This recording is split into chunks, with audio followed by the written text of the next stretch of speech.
Hello, everybody. I'm very glad to welcome Catherine Pelachot today. She is a very famous scientist. She received a PhD degree in computer science from University of Pennsylvania, USA in 1991. She's currently a CNRS Director of Research in the laboratory ISIR at Paris, Sorbonne University, where her research encompasses socially interactive agents, modeling of nonverbal communication and expressive behaviors. She has authored more than 200 articles. She is and was associate editor of several journals, among which IEEE Transactions on Affective Computing, ACM Transactions on Interactive Intelligent Systems, and International Journal of Human-Computer Studies. She has co-edited several books on virtual agents and emotion-oriented systems. She participated to the organization of international conferences such as IVA, ACII, and AMAS Virtual Agent Track. She was the recipient of 4 Best Papers Award of IVA. She is recipient of the ACM SIGAI Autonomous Agent Research Award 2015 and was honored the title Doctor Honoris Causa of University of Geneva in 2016. Her SIGGRAPH 94 paper received the Influential Paper Award of IFMAS, the International Foundation for Autonomous Agents and Multi-Agent Systems. So Catherine has a very interesting experience in virtual agents, and I'm so happy to welcome her at SVR. Thanks a lot, Indira. That's a really kind word, and thanks a lot for inviting me. It's such a pity it's virtual and I'm not able to meet you all there, but hopefully it will happen one day. So today I'm going to present some work we've been conducting over the years on modeling the socially interactive agent. So to model such an agent, we want to simulate cognitive and expressive human capability and undoing the agent with the capability to communicate with verbal and non-verbal means, as well as to display a wide range of social emotional behaviors going much further beyond the 6 basic emotions, as well as being proper interlocutors with the humans interact and be socially aware and emotionally competent, as well as being able to hold multimodal social interaction, managing turn-taking, impression management, engagement, and so forth. So when we communicate, as we all know, this verbal behavior is crucial, but non-verbal behaviors is crucial as well. And they are multimodal, they're dynamic, they're transient, they involve a wide range of modalities such as facial expression. You can see some of my face while I'm talking, gestures, gaze behaviors, postures, head movement, voice, as well as touch, prosody. So there's huge quantity of information of behaviors that are going on. They have different function in the communication. They can convey information about semantic content, such for example, deictic or iconic features, intention, as well as are used for turn-taking, conversation management. They also signals relationships, emotion, attitude, as well as a sign of being involved in the conversation, of showing engagement, and much more. So they're crucial when you want to build an agent that can communicate with humans. So in the lab, we've been developing different models that to undo an agent to display this large variety of the expression and emotions behaviors. And the way we've done it so far is by grounding our work on the theory coming from psychology or linguistics, as well as data annotation and analysis. And lately, we're using a lot of data-driven approaches. So let me show examples of studies we've been doing. And I will start first by showing some corpus we've been using and developing over the years. So The NOXI database, it involved two participants that were in two different rooms, but they could view each other's through large screens, a little bit like we're doing right now with all those virtual conferences that we have and virtual meetings. And here you can see the richness of the behaviors. In fact, these participants is describing, he went to Brazil for a vacation and describing amazing falls that you've seen over there. Huh? So it's in French, sorry. No, oops, it's not the proper one. This one. Parce que à la fois, il y a beaucoup de monde, mais à la fois, c'est splendide. Tu es devant toi, je ne sais pas combien de litres d'eau qui passent là. Tu vas juste en bas. Okay, so sorry. So it's, here we use also mocap data, and we were working on laughter. And laughter, and I will show you examples later on, it involves a whole body. Tu vois ces énormes oh, mais là. Oops, maybe I can mark that. So you can see people with mocap data, as well as it bring both together information about shoulders movement that the mocap are doing.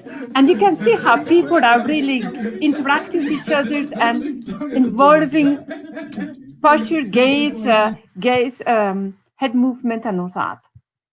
Okay, and you've seen these examples here. That was a mocap data where participants were expressing emotion through simple action, like such as moving books or knocking on the door or sitting down or walking and things like that. So we have this very large corpora that we can use, but sometimes those are not enough or are quite difficult to gather when we want to study specific phenomenon. And long ago, we wanted to study different type of smile.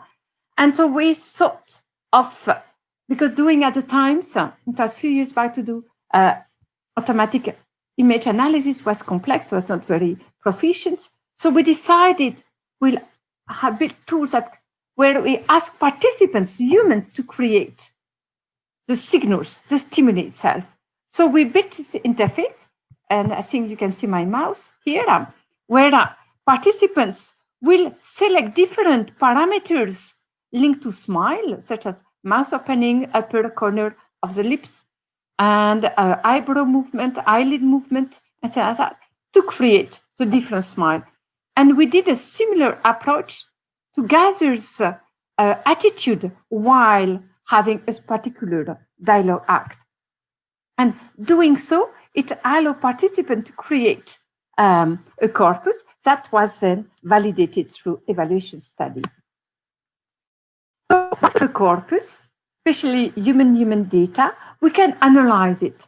And we can analyze it through different means. And we can do it with the verbal means, the prosody features, as well as non-verbal behavior. So here you see different non-verbal behaviors that have been annotated. And once we had these different annotations, we can ask questions and try to answer them. So for example, what are the social attitudes that are being displayed? And I forgot to mention that can be annotated through continuous manners.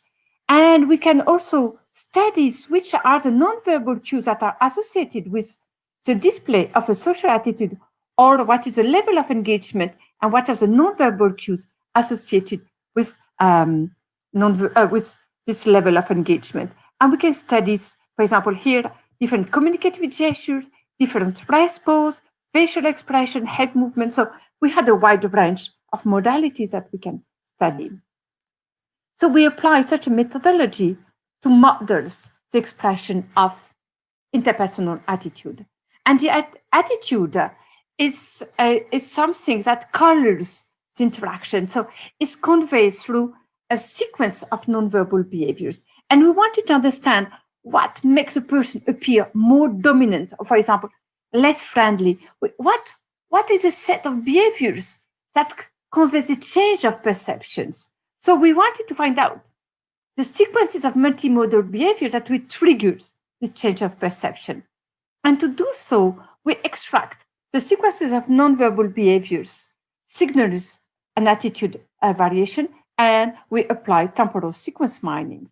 So more precisely, we start with a corpus that was annotated at two levels: social attitude, for example, here on the dominance dimension, or it could be friendly dimension.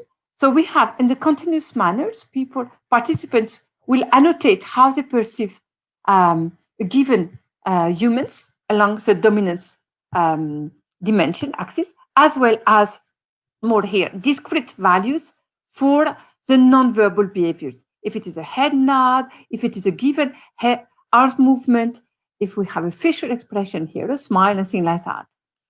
Then we looked at what is happening, a change of perception in the dominance axis. So you have to allow for the different timeline for the perception levels, and you extract all the non-verbal behaviors that occurs in this change of variation. So it allows you to build a data set of sequences of non-verbal behaviors, which is linked, for example, at dominance, the perception of dominance increase.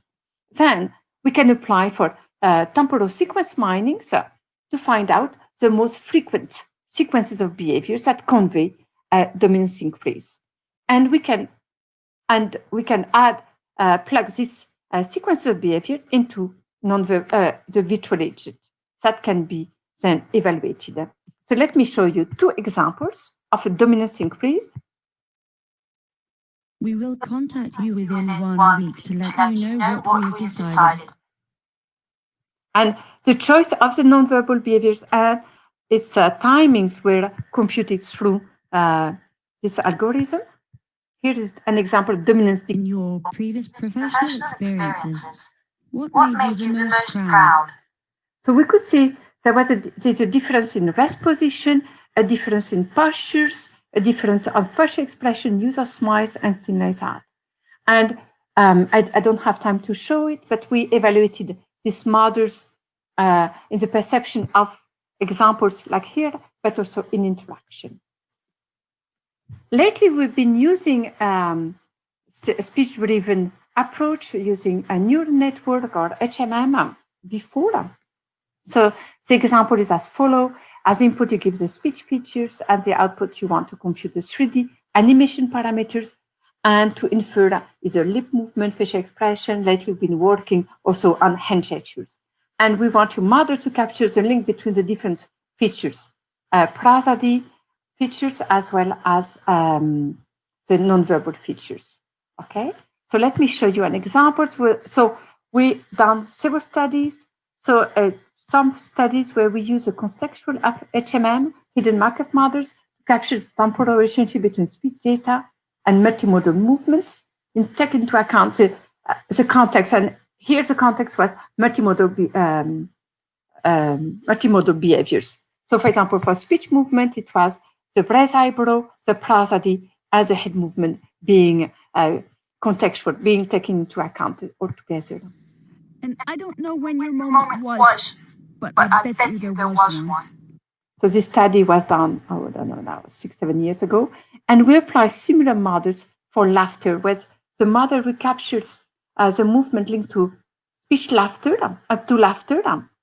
So the different type of prosody for the laughter, as well as the coordination of the modality, postures, and head movement.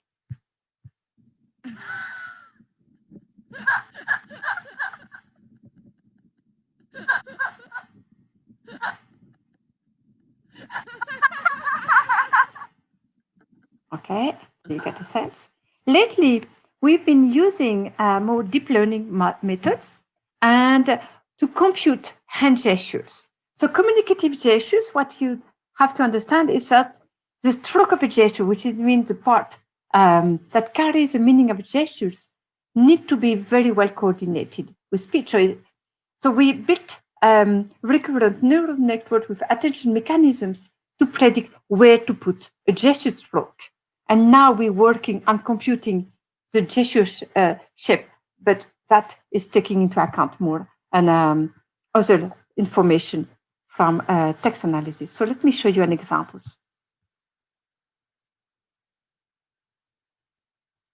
How about this? As you walk in,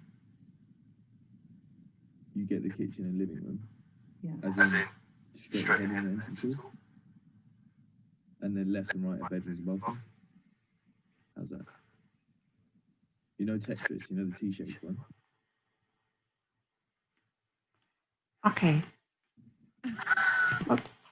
So that the different models I've been showing you is to build non-verbal behaviors onto the agent, be emotional or communicative behavior or social.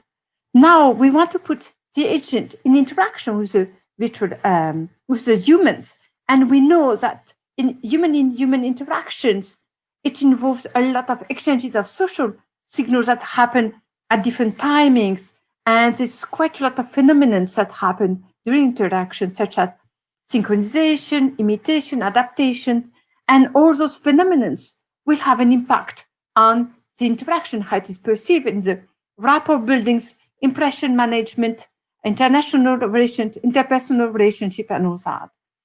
So we wanted, we looked at lately at particular phenomena, adaptations. Adaptations, as we just said, I mean, favor engagement, it signals interpersonal relationships, it enhances users' experience, and adaptation can be signals through many different means. And we conducted 3 different studies where we looked at 3 different adaptation mechanisms. Adaptation at the non-verbal behavior levels, adaptation at the conversational strategy levels, adaptation at the cues levels. And all those different studies, they use the same interactive architectures with some modification that I will introduce. They follow the same scenario, and the aim of the adaptation mechanisms was to enhance users' engagement or impression management of the agent. So the overall architecture is as follows, it's quite common. We have the users and interact with the agent. The user's behavior is being analyzed through a webcam, or a Kinect, and a microphone. The dialogue managers take into account information from the user's state, as well as where he stands in the dialogues to compute the agent's behaviors. And we develop different attention mechanisms that will act at different parts of this architecture. So let me explain, go through the 3 different studies. The scenarios that we use is the same scenarios for the 3 studies. And we conducted the experience in the largest science museum of Paris, the Museum of Science and Industry at La Villette in Paris, where the participants were museums visitors. And at the times, they had a large exhibits on video games. So the agent acted as a virtual guide of this exhibit on the video games. When the participants came to do the studies, they each time follow a 3-stage protocol. First, they filled in the NARS questionnaires. The NARS questionnaires is to learn the a priori attitude participants have towards the agent. Then they interacted with the agent, and once the interaction finished, they answered post questionnaires about how they perceive the agent, and also how they perceive the interaction quality. Okay. So the first study was aimed is which non-verbal behaviors, communicative non-verbal behaviors, should display the agent in order to appear more warmth or competence. So it was based on users' impression. Okay. And we developed an adaptation mechanisms that is based on reinforcement learning, and it acts between the dialogue models and the agent behaviors. And the user's behaviors is being analyzed, interpreted in terms of impression management. How does he perceive the agent warmth and competence based on his facial expression? And that is a model developed by Wang from the University of Geneva. And the impression management is follow on the dialogue managers that compute what the agent should say next through different verbal and non-verbal behaviors. And the reward function of the reinforcement learning is a detected user impression. So these models will select for a given communicative intention the different type of gesture, be a beat gesture, so rhythmic gesture, or a more illustrative gesture, such as an iconic gesture or a didactic gesture. A specific arm rest position, be something like that, akimbo, or arm crossed, or arm along the body, or another type. Should it be also show a smile or not? And also on the verbal, we manipulated, for example, if the verbals was more or less formal, if the agent will rather say I or you, thing like that. Okay. And so, as I said, the interaction took part of this Museum of Science and Industry in Paris. We had 71 participants, and we had 3 conditions where the participants wanted to maximize its perception of warmth or competence, or it was a random condition. We found out that in the warmth condition, we couldn't find any significant differences, but the trend, the perception of warmth and competence compared to the random conditions. However, we had significant differences when regard to NAR. So for participants that had positive a priori of the virtual agent, they did find the agent warmer in the warmth condition rather than in the competence or random condition. In the competence condition, we did find a significant differences. That means that the agent appear more competent than in the random condition. Okay. So that was studied when we acted on the behavior level. Now we decided to look at what is happening at a higher level, so at the conversational strategy levels. And we considered 4 different strategies. We considered ingratiation. That means it's a strategy where the agent wants to appear warm, whatever the perception of its competence is. Supplication is a strategy to appear warmer, but to do so, the person or the agent will lower the impression of competence it will give. And we have similar things happening at the competence level, where we have for the self-promotions, where you want to appear more competent, whatever the perception of the warmth dimension you produce, while in the intimidations, you will lower the perception of warmth, so and to enhance the perception of competence. That we developed again an adaptation mechanisms that relies on reinforcement learnings, and it computes the conversational strategy, and the reward function is a user's engagement. Okay. So we had in such this study 75 participants, and we found that in this case we had a primacy of the warmth dimension, that in the supplication and ingratiation condition, the agent appear warmer.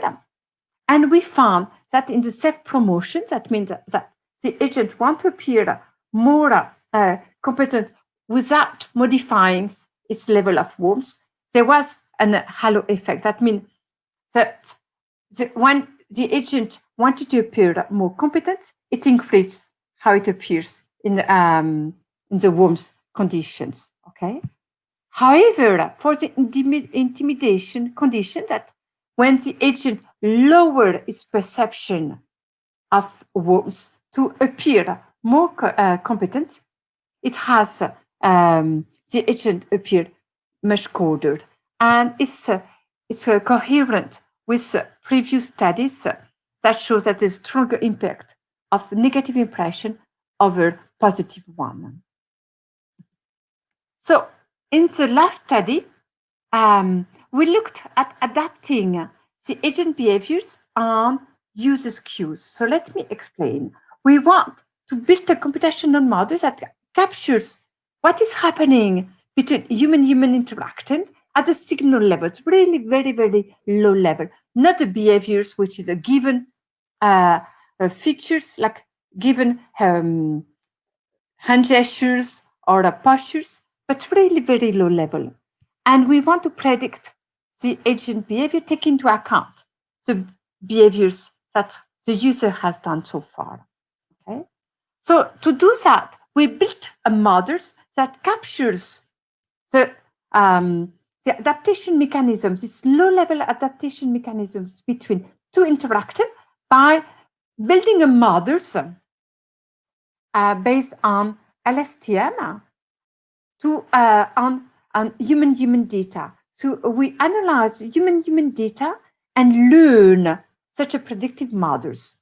And when we've learned these models, these adaptation models, we replace one human by an agent, and the models take as input the behaviors that the user has done so far over a time windows, the agent behaviors over this time windows, and the model predict, given the behaviors of the two interacting human and agent, it predicts which behavior should do the agent as the next frame.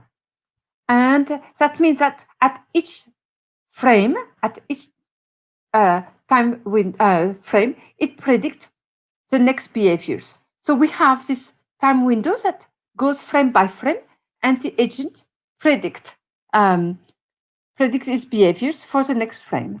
And we consider 4 different features: smile activity and smile intensity, head rotation, and gaze. Okay. So the models work as here. So we have the user's behavior is being analyzed.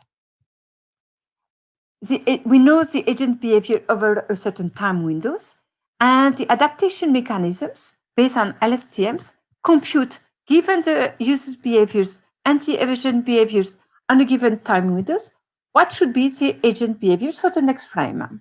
Okay. So we had again the same corpus, same scenario, and same setting. We had 101 participants, and we had 5 conditions. Reference condition which have no adaptation, and a condition where we adapt only the smiles, only the head, only the eyes, and the 3 different signals. And what we found that compared to the reference condition, which means no adaptation, the agent in the smiles and all condition was evaluated as more friendly, more involved, and less distant. And it also had an impact on how satisfied the agent, the humans was on the interaction. We couldn't validate this for the head and eyes condition, nevertheless. So to conclude for these studies, so we built 3 different studies to model different aspects of adaptation at the behavior level, at the strategies level, and at the cues level. And of course, we need to merge them, and as well to include more modalities. So far, we've been just looking at impression management and engagement, and we need to take into account much more complex phenomena such as rapport buildings or showing empathy that we have not considered at all so far in this study. So I'd like to finish very rapidly on a study that we're starting right now with Indira Tuvna and a student, a PhD student that we are managing, the 2 of us, Fabien Boucaud, and is adding social touch in a VR setting. So it's very preliminary studies. The student is a PhD still going on, but I wanted to present this work, and I think it's very interesting. So touch, especially social touch, has a lot of importance.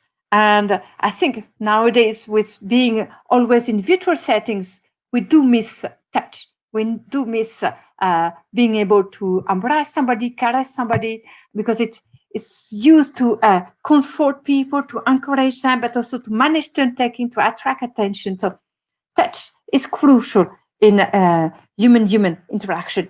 It depends a lot on cultural differences, but I think it's important to add it.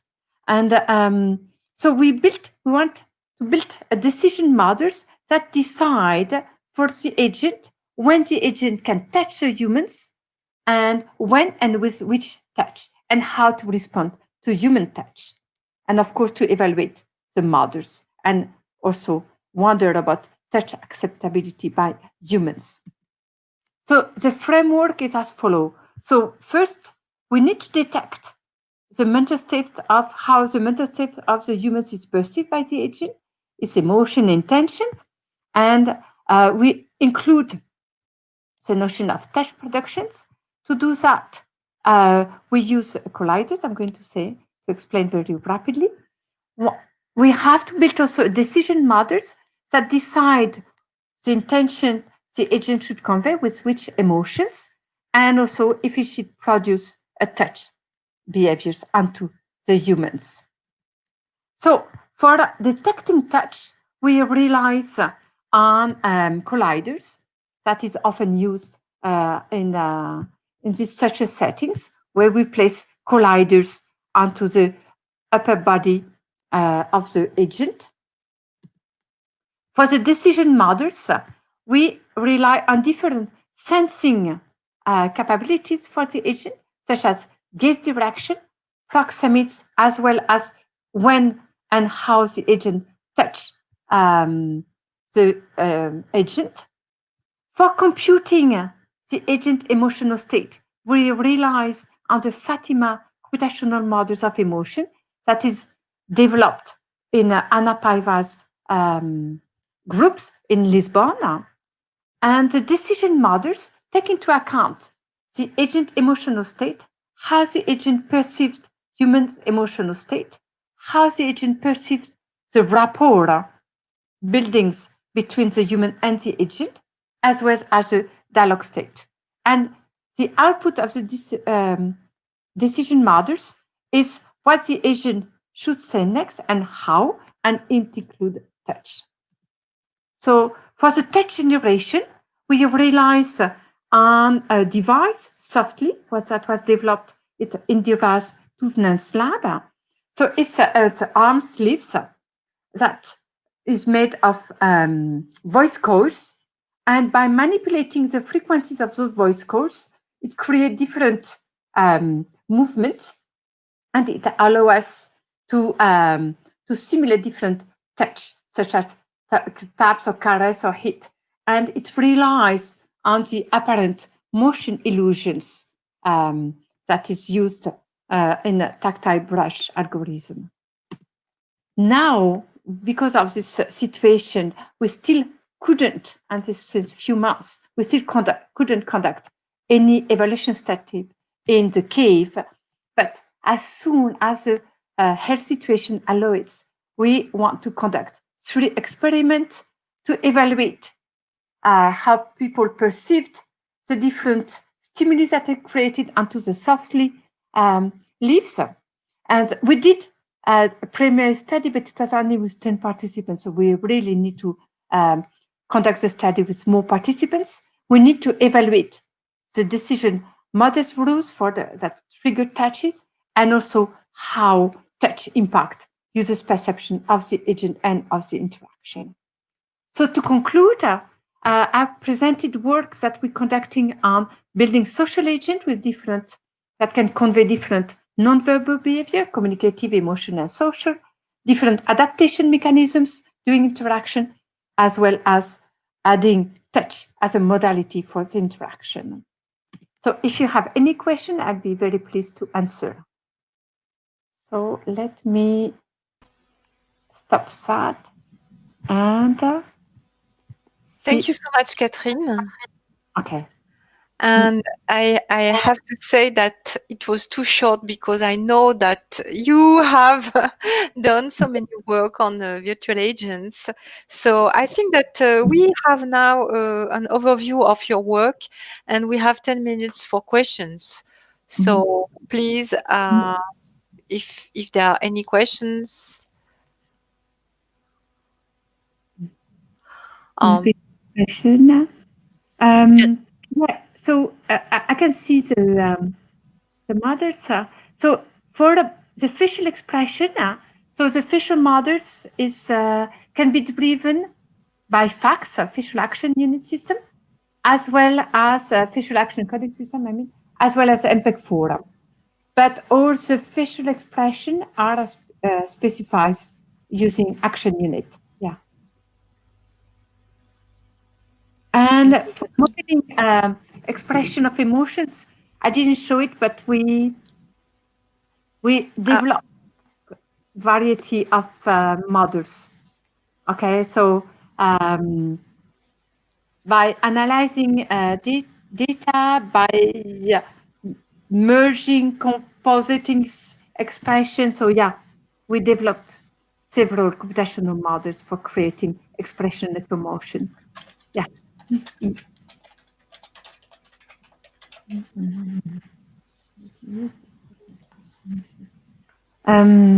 So in fact, long ago, that was long ago, we developed, we were very much interested into expressive behaviors. Because I mean, often when we work on expression of emotion, it's mainly on expression, on facial expression. But the whole body convey the emotions. So it could be some body hand movement, like for example, when he stands like that, or also postures, but also the expressivity of a gesture, the speed, the acceleration, and things like that. And I think it was maybe 13 years ago or something like that, 15 years ago that we started working on it. And so we developed a model that allowed to manipulate the different expressive quality of the behaviors. And we collaborated with a person that wanted to analyze the behavior expressivity. And we created a corpus of different behavior quality that he could use to learn his model for detecting expressive behaviors. So that was an example of approach to use virtual agent to create stimuli that can be used after to detect human data.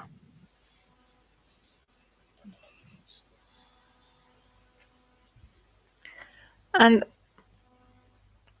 I have a question about agents able to laugh and people laughing with agents, because you show us something on motion capture. Yeah. So laughter is crucial. I mean, it's used a lot. We use it when it's hilarious, I mean, to joke and things like that.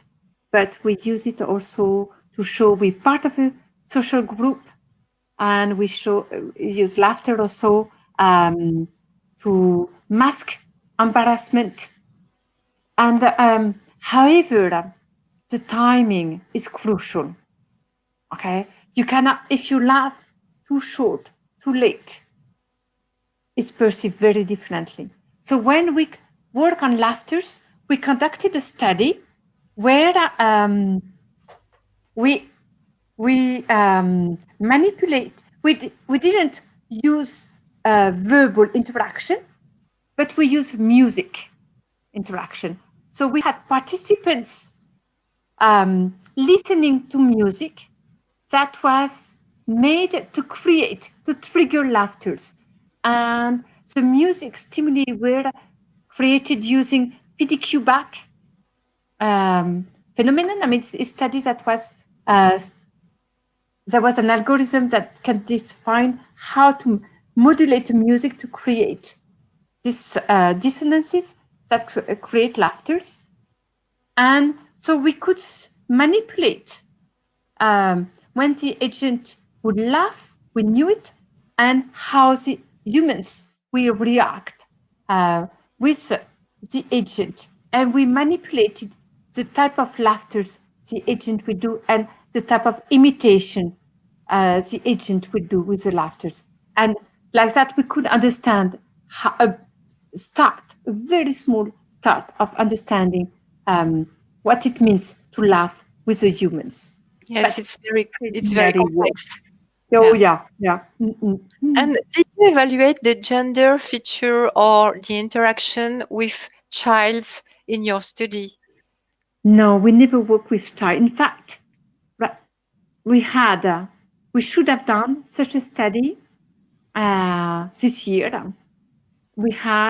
we were starting to build a virtual agent that was acting as a tutor and a robot made of a codeboard that was acting as a peer that would interact with the child to learn fraction. We started entering, getting into contact with schools, and there was a pandemic, so we stopped and we couldn't. So that, unfortunately, we never accept this tentative that couldn't go on. We couldn't. We haven't done any study with child, yeah. But it's different. Every study that I've known, child is, may have a different perception. So it's very interesting.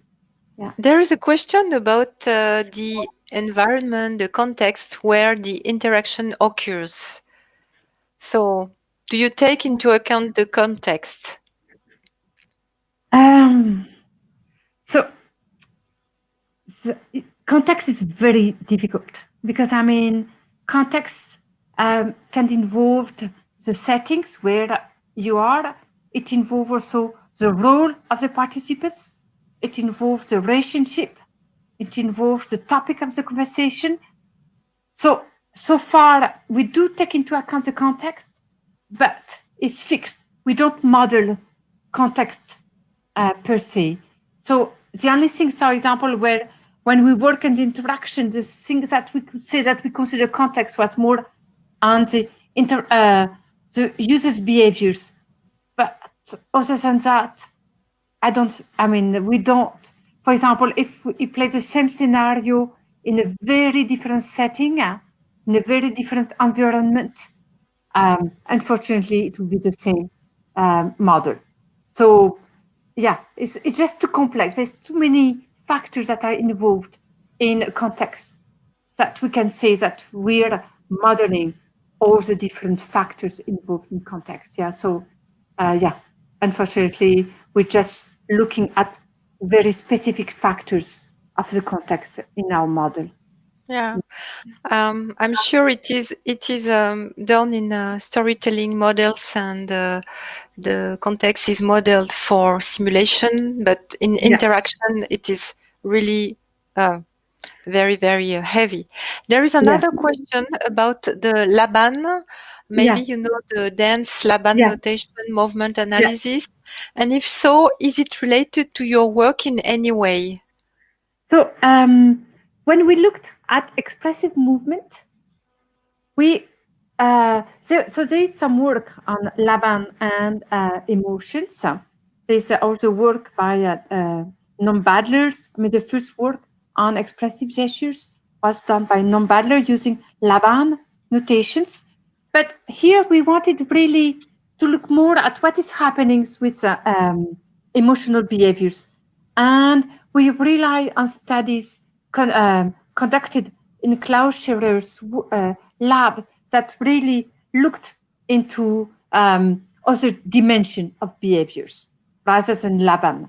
So Laban we are aware of that, but it's not the dimension we have implemented in our models. We looked at other dimension. Okay, so Catherine, I see that you have many questions coming for this very interesting topic. The questions can be sent to you after the keynote session, and we want to thank you deeply for this wonderful keynote, and we are very happy that you accepted to come to SVR. Thank you again. Thanks so much for the invitation. It was my pleasure. Okay. Bye-bye. Bye-bye.